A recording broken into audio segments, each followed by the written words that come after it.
ma'am, sir. Welcome back to my vlog. And today, meron akong script na hawak. Dahil today, guest host tayo sa isang segment ng Unang Hirit. Nandito kami sa Lingayen, Pangasinan. Ito yung pagbabalik ko sa Unang Hirit. Alam mo, meron kang mga hindi inaasahang mga calls. Pero buti sinagot ko tong call na to. Dahil it's from Unang Hirit. Ang tagal na ng last Unang Hirit ko, nung ano pa yon, nung contest pa yun eh.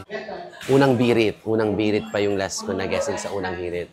Naging segment host na rin ako ng mga ilang segments ng Unang Hirit before. So habang binabasa natin yung script natin, samahan niyo ko guys. Dahil it's all about hosting for today's video. Oh, sige po. Sorry, ano Sana kasya sa akin. Medium po yung, wait lang, tingnan ko po. Large po ba? Ganun ko muna to kung kasya. Thank you po. And binigyan tayo ng UH shirt. First, Unang Hirit shirt ko to if ever. Yay! And I think kasya siya. Okay lang mag-bis dito, be? UH 2025. Kinikilig ako.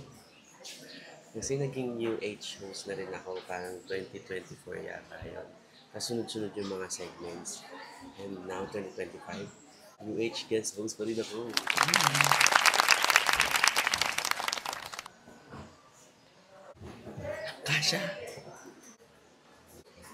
Kasya naman siya, pero I think kailangan nating palitin siya natin for today's video. Alam nyo, every time na ma-ask akong mag-guest host sa Unang Hirit, kinikilig ako. Sa iba, it's too early. Pero sa akin, it's never early for a Unang Hirit gig. Kasi bata pa lang ako, pinapanood ko na yung Unang Hirit. And who would imagine na isang tulad ko na dati nanonood lang ng Unang Hirit dahil bago pumasok, inaalam mo kung may pasok dahil malakas yung bagyo. Inaalam mo kung ano yung mga bagong balita. Kasi minsan sa school, nung high school, kailangan alam mo yung mga bagong balita, yung mga current events. Sino magkakakala na yung tulad ko, magiging, alam mo yun, guest host ang Unang Hirit. And many times, thank you, Lord. Talagang, I'm back. I'm back on the right track. Okay po. Salang na kami. Standby na kami.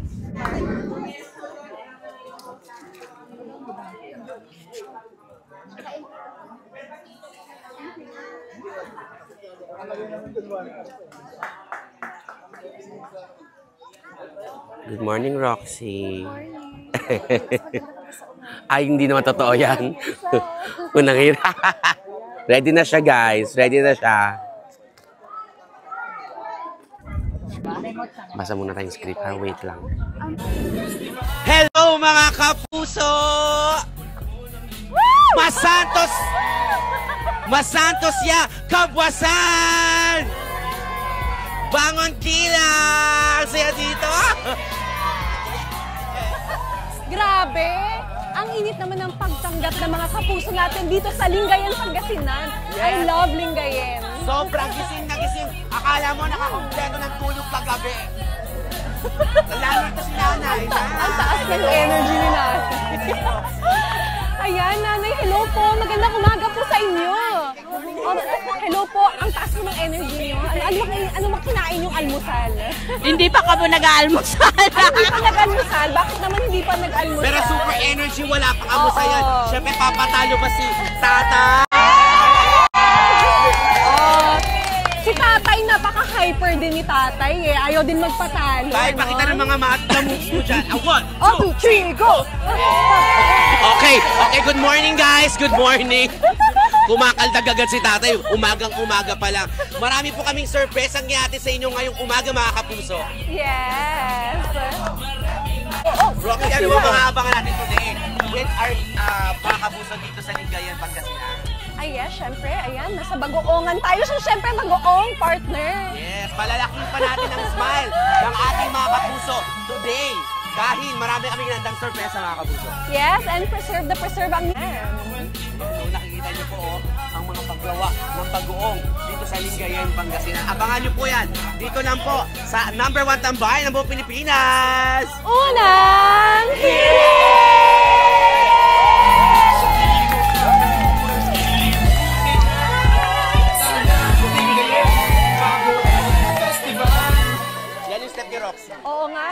Isa lang siya. And we're done with the opening spills. And now, patungo na kami sa main segment namin dito sa Lingayen, Pangasinan, sa isang factory ng bagoong po dito. Mga bakla, kasama ko yung Miss Earth Water 2020, Roxy Smith. O, huwag kayong ano dyan. Hi, girl. Hello, Philippines! So, I think one of this year, so next year, mga following year. Or magandang taon yung ano, no? Yung 2026. Ano kaya susunod sa Rice Terraces na gown? Siguro yung ano na. Ayan na agad! Oh! Joke lang, di ba? Teka lang, sabi niya Mount Fu. Fuji, hindi, Pulag. Hindi. Alam ko na yan, Japan yung susunod dyan eh. Oh my God, international! Okay ka na dun sa Miss Earth kasi pa Miss Inter. Hindi mo sure. Basta narinig ko kanina, Mount Fu. O wala namang Mount Fu na tubo, wala namang ganun. Oh my God! Okay, this is a grand revelation, mga kapuso. All top. Oh, why not? Mas maganda yung nagpe-prepare na tayo ng maaga. So, alam nyo na. Kailangan ng batuhan ngayong ano, sa yung pageant na iyon. Malakas. Yes, dapat malakas yung botohan. Tsaka Yung sa sabon. Tsaka ngayon pa lang dapat nasasanay ka na sa live selling. Charit. So, uy, iba yun. Bagay nga sa'yo yung una mong pahin. Parang carry ka sa international, babe. Okay, back to work. Back to work. Wala pa. Okay, time check. Pag-usapan pa natin yung Miss World. Lahat na ng pageant. Kasi di ba mahilig talaga sila sa Barbie doll? Alam niyo ba nung ano? Diba sumali si Krishna? Ay, yes. And she's from Baguio.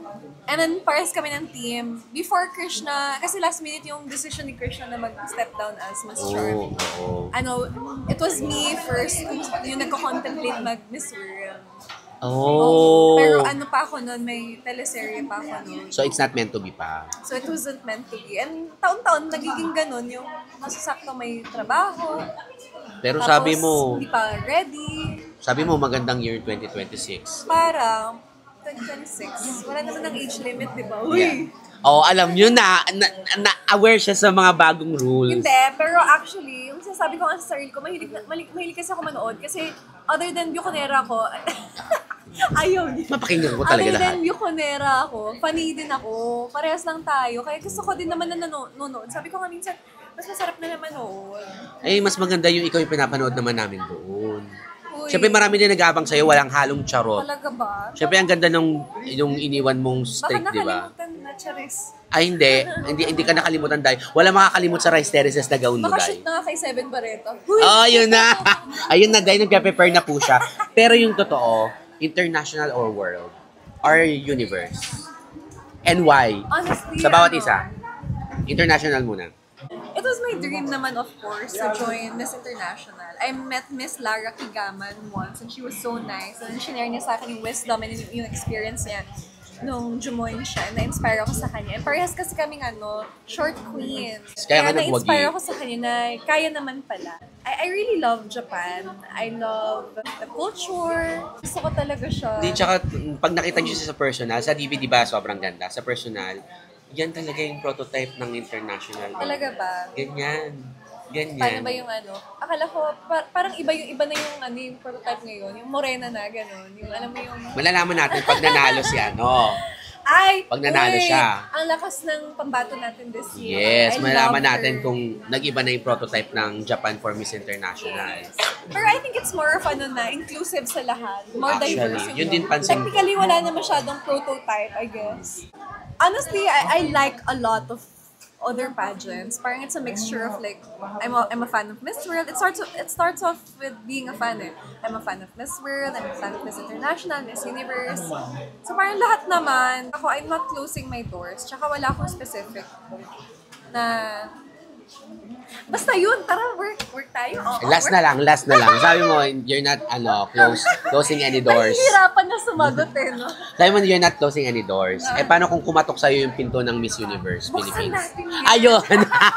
Agad-agad yung sagot. Buksan natin yung, dapat pag yung nandyan na yung universe na yung, I mean, if your faith already tells you na it's go for it. Like, tatanggihan mo ba yung yung calling mo?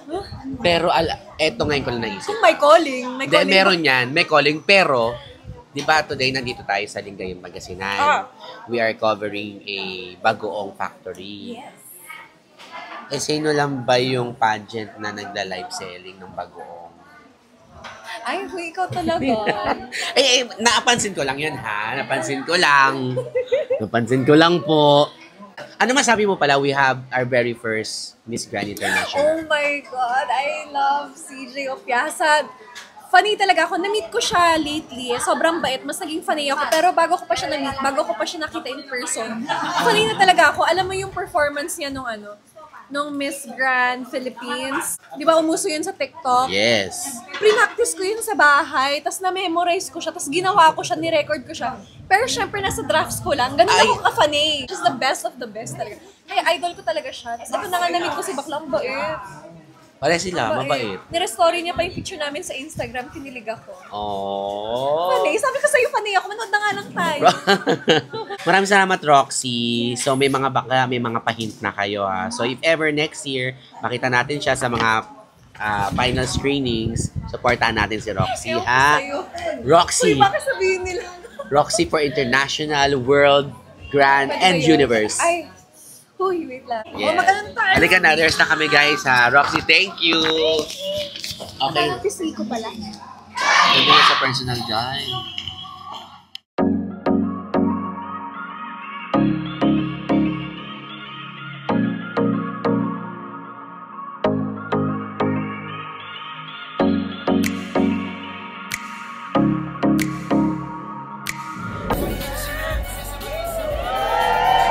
Masantos, Yakabuasan, Pangasinan! Ayan, hindi pa man sumisikat yung araw, medyo umaambon-ambon pa nga, pero mainit naman yung pagtanggap ng ating mga kapuso dito sa Lingayen, Pangasinan. Ayan, at ang taas na ng energy ni Madam. Oo. Ang daming kakilala ni Madam. At speaking of kilala, alam niyo ba ang kilala ang Lingayen, Pangasinan dahil sa kanilang bagoong? At andito nga tayo sa factory kung saan sila ang unang nag-manufacture ng bagoong. Isa sa mga unang nag-manufacture ng bagoong dito sa Lingayen, Pangasinan. One of the OGs. At mukha nang nauna yung partner ko. Asan na ba siya? Eko, andyan ka ba? Tama ka naman dyan, my beauty queen friend Roxy. At nandito ko ngayon para sa ating Q&A portion. Itatanong natin kung paano nga ba ginagawa ang mga bagoong na ito.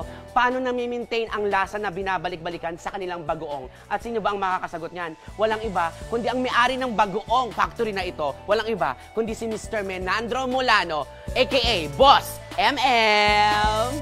Boss MM. Kamusta inyo pong ating mga kapuso? Kumusta po, Masanto, sa Kapusan at sa kayo namin? Yan. Magandang umaga po sa inyong lahat. Dito po tayo sa Kapuso, unang hirit. Yes, ang gwapo-gwapo na may-ari, di ba? And Sir MM, paano po ba ginagawa ang inyong mga bagoong dito? At anong pinagkaiba nila sa iba't ibang bagoong sa iba't ibang parte ng Pilipinas? Ganito po, pagkadating po ng isda dito sa amin, pinipili po namin yung sariwang isda, yung magandang klase, tulad ng bilis, mga tirong, selinyasi. Saka ang inaasin namin, pinong asin. Asin. Nakita ko rin po dito, mga kapuso and sir, napansin ko po yung asin na ginagamit po nila. Pinong-pino po yung ginagamit yung asin. Oo. Nakakatulong po ba ito sa pagpapasarap ng bagoong? Oo, talagang malakas ang kanyan. Tulong sa pag-asin sa isda.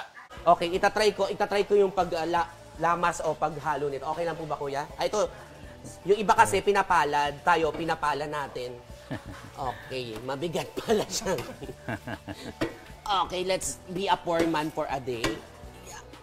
Ayan. So, dapat halong-halo po siya. Oo, para matunaw yung asin. Hindi pala siya ganun kadali.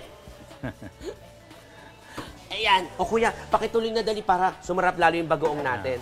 Boss MM, napansin ko po, yung dinaanan ko po kanina, ang dami pong banga. Ano pong meron sa mga bangang ito? Ito po na yung inasinan nating bago. Ilalagay muna natin sa banga para paglipas ng ilang buwan, saka i-harvest yan na hahaluan ng mabango yung matagal na ng bagoong para ready to sell na siya.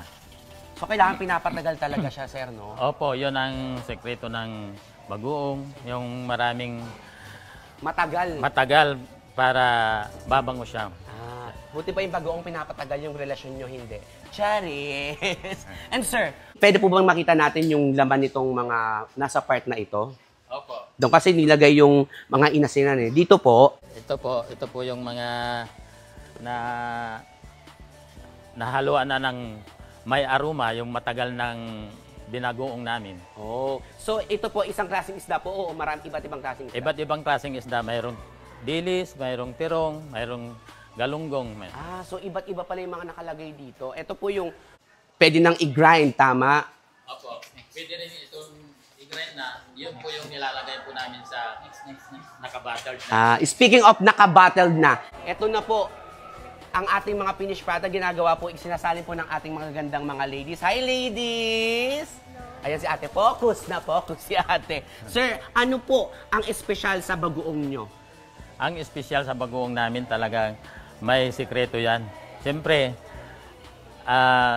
meron akong pinapatagal na mga mababangong bagoong, magagandang klase. Yan ang sikreto namin. Sir, kanina po natanong ko sa inyo, ano po yung unang-unang yung binentang bagoong?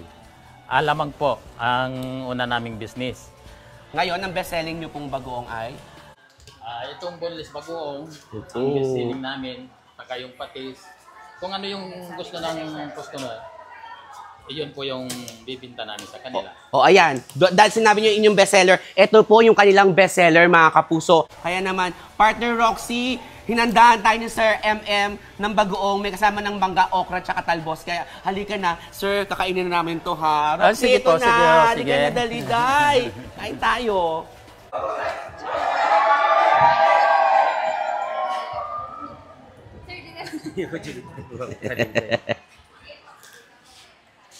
Nice one, Sir MM.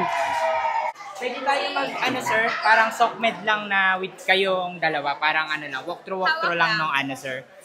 Bali po sa amin sa social media page din ang unang hirit. Mary, with boss. Sige. 1, 2, 3. Kaya niyo po ba i-ganon ng konti? Yan. Yan. Hey! Sarap po. Sarap. Try natin.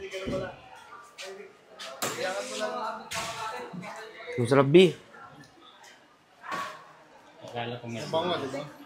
Naku, yun lang po hindi ko kaya pag masyadong maanghang. Okay naman itong talbos, di ba, be? Sarap po.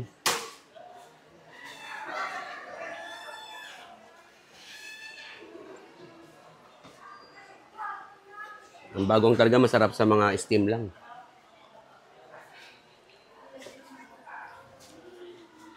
Ang sarap! Merlis bagoong, tama, Sir MM? Tama. MM patis, meron din sila. Halika, ito po yung mga ano nila. Ito yung bestseller nila. Yan. And for sure, papauwian tayo ni Boss MM nito. Sure. Ayan. Yes! 1 point. Tapos meron pa sila doon mga patis. There. Etong mga nakapula, hindi binibenta to, ha. Priceless tong mga to. Priceless tong mga to. Ito yung nagpapabongga sa bagoong nila. And we're done with the second segment. Now, final segment na kami, which is the game show dito sa unang hirit. May mga dancers natin. Hi! Lagi talaga ako natatapat sa segment ng unang hirit na may cash prize na pinamimigay. Siguro sunod nagkakaroon ako sarili kong game show. Why not? Ganda siya, Roxy Smith, Ate, ayaw mo sa akin, te? Charis. Hindi nyo alam, sinibis yan. Picture tayo. Camera. Ako na lang mag-picture sa inyo. Hi, girls. Oh. Kailan mo gustong mamili ng tao? Sorry mga dancer. Na po muna ulit Mga kapuso, energy. Ay, mukhang excited ng lahat. Simple lang naman. After ng mechanics, pero hindi na Kuya, anong price nung unang makakaputok? Yung makakaputok, mananalo sila ng desk fan, Desk saka fan. 1,000 pesos. Desk fan, tsaka 1,000 pesos. Then, Tapos, yung number na laman ng lobong pinutok ay mananalo ng 1,000 pesos. Tsaka 1,000 pesos. Then, Tapos, yung number na laman ng lobong pinutok ay mananalo ng 1,000 pesos. yan. Pag sinabi ko pong energy, energy na kayo kasi pipili kami nung dalawa. Okay? Masantos ya kabwasan! Hello! Oo. Sobrang init ng pagtanggap sa atin sa Pangasinan. Kaya naman, tutumbasan natin yan ng sorpresa. Yun o, Roxy at Echo, simula na ang sorpresa yan! Mga kapuso, Ayan mga kapuso, andito pa rin tayo sa Lingayen, Pangasinan! Ano mo partner, kanina nakita natin yung proseso ng paggawa ng bagoong. Ngayon naman, papakita namin sa inyo ang proseso kung paano madaling manalo dito sa UH Pop Nalo! simple lang naman yung mechanics. Kung sino yung una makakaputok ng lobo ay siyang mananalo, di ba? Ang dali lang. Ang bilis lang, pero Oo. hindi na po yan. Ay, hindi lang Dahil yun. bawat lobong mapapaputok may naman na number. At kung yung number tumapat sa number na hawak mo, panalo ka po! Oh, dahil dyan partner, mamili na tayo. Let's do it, come on! Do Lalaban it. ang ating mga taong bayan. Pero partner, kailangan dapat yung pinaka-energetic, yun yung pipiliin namin. So kailangan Mga puso, energy! Oh, partner, dyan ka. Sino ang energy dito? Energy, energy, energy! Handa na po ba kayo? Handa na rin ba yung may hawak na number? Okay. Roxy? Okay, ready, set, go! Eh,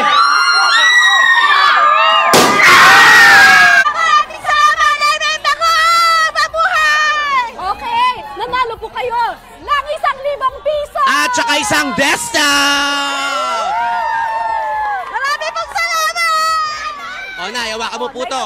Dahil alamin natin, yung nanalo pa ng isang 1,000 pesos, Okay, sino yan? number 49! Sige, sige, hysterical! Sige, hysterical! Ano masasabi mo, nanalo ka?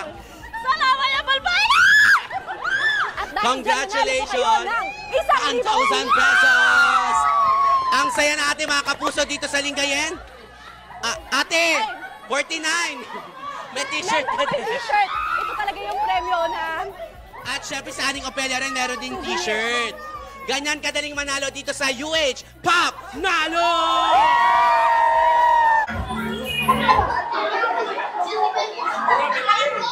Haggard ka, girl. Hi mga ma'am, sir. Usually, isa lang daw po yung round ng ano na to, ng game na to. Pero dahil masaya yung mga Tagalingayong Pangasinan, nag-gap ulit, tapos pagbalik, may isa pa. Yan. Ganyan pag masaya yung crowd.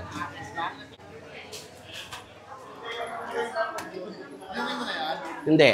Ganito yan eh. Tawa. Pero sabi ni Sir MM, bibigyan niya daw kami ng bagong. Thank you, Sir MM. Hanapin mo si Sir MM. Ayun no. Eh. Hanapin mo yung babaeng sumakses. Ng step by step. Ayan. Tsaka from It's Showtime, Dumbo, ladies and gentlemen. Tawan-tawa yung babaeng hairnet, oh. Thank you, mga ma'am, sir. Hoy, mag-subscribe kayo sa channel ko, ah. Echo Let's Vlog. Echo Let's Vlog. Hi ka naman sa mga followers and subscribers ko. Hello, please. Ay, nakasubscribe. Yung mga hindi pa nakasubscribe, subscribe. Yes, Rocky Smith lang naman. Miss Earth lang naman. Anong pangalan mo, kuya? Reynald Fernandez. Reynald. Robin Jackson Siso! Robin Jackson Siso!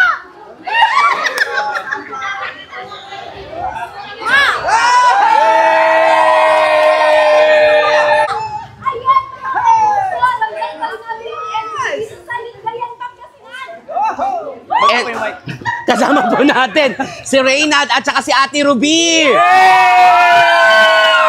na ba kayo? Okay. Ready, set, bago! Kanina po ang nanalo si Aling Opelia. This time, sino kayang mananalo? Lalaki o babae? Puputok na yung balon ni Reynald. At ang nanalo ay si Reynald! Ako sa inyo. Ang isa pang nanalo ay ang number 50! Congratulations! Congratulations! Magpakilala ko muna kayo. John Lloyd. Wow, si John Lloyd. Nanalo. Maraming salamat mga kapuso dito sa Lingayen, Pangasinan! Thank you sa pagtutok sa unang hirit! Energy! Yung ulit naman. Ay, okay. And it's a wrap for today's segment. It's the UH Pop Nalo. Tanggal lang tayo ng mic. Ibigay natin sa gwapo nating kuya dito sa gilid. Thank you, kuya. Salamat po. Nice to meet you. Thank you sa aking gwapong videographer, video shooter ngayong araw na to. Thank you. Sobrang enjoy nga ang ating vlog dito sa Lingayen, Pangasinan. Dahil nandito po kami sa factory ng Bagoong. Dito po sa Merly's Bagoong Fish Sauce and Merly's Patis.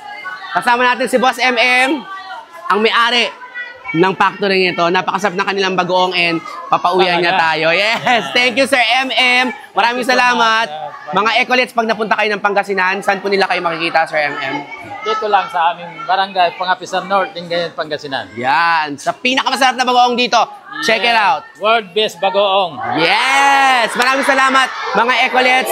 Please subscribe, like my page, like my video, share it to your friends, and Ecolets Vlog. Kita-kits po ulit sa susunod na video. Bye-bye!